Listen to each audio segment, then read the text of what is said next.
Hoy veremos cómo crear nuestros favoritos y cómo relacionar los componentes que más usamos con los esquemas o símbolos disponibles. Para hacer eso debemos seleccionar la categoría de componentes que vamos a usar. Para este ejemplo, seleccionaremos los fusibles. Si observa, la función de favoritos de esta lista de resultados está desactivada. Eso me indica que no hemos marcado a ninguno de los componentes de esta categoría como favoritos. Así que voy a seleccionar la categoría de fusibles y luego haré clic en buscar. Ahora seleccionaré uno de los componentes, cualquiera de ellos. Y observe, aparece una ventana con 4 funciones. La primera es para asignarle un dibujo a ese componente, es decir, con esta función le asigno un bloque de la base de datos de bloques que tiene el programa a este componente.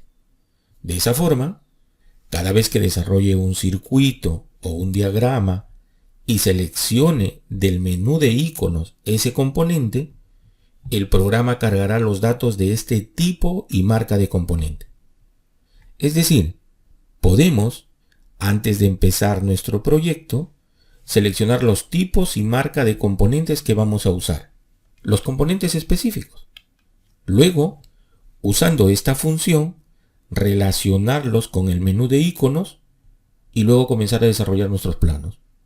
De esa forma, todos los datos, descripciones y características se cargarán de forma automática cada vez que seleccione ese bloque o ese componente desde el menú de iconos en cualquier plano o diagrama.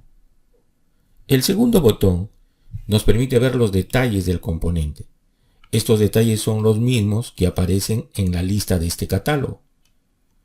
El tercer botón es una función que nos permite ver el archivo o la página donde se muestran sus especificaciones. No todos los componentes tienen estos enlaces actualizados, pues actualmente los fabricantes cambian sus enlaces y contenido constantemente. Finalmente, la última función es para marcar como favorito a los componentes.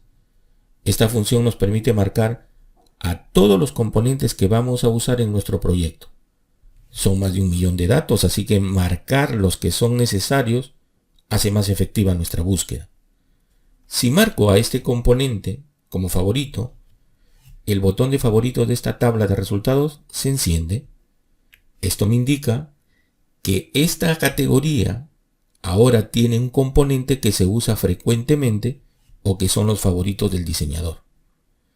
Si hago clic en este botón, la enorme lista de esta categoría se reduce a un solo resultado, pues solo tengo un favorito.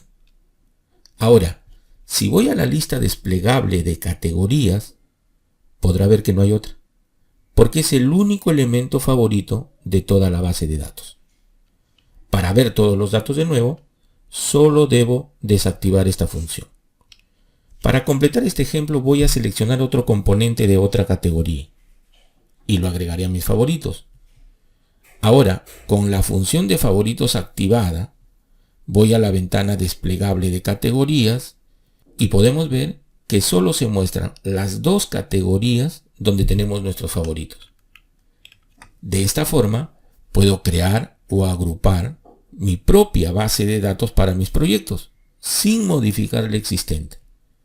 Incluso puedo modificarla agregando más o quitando de acuerdo a los requerimientos o exigencias de mis clientes. Ahora, vamos a ver una operación que a muchos les causa un poco de confusión. Tanto el navegador de catálogos como el administrador de proyectos se pueden ocultar. De esa forma, la pantalla o ventana gráfica estará libre o más amplia. Veamos. Cierro el administrador de proyectos. Listo. Y ahora cierro el navegador de catálogos. Me quedo con la pantalla igual a la pantalla de AutoCAD.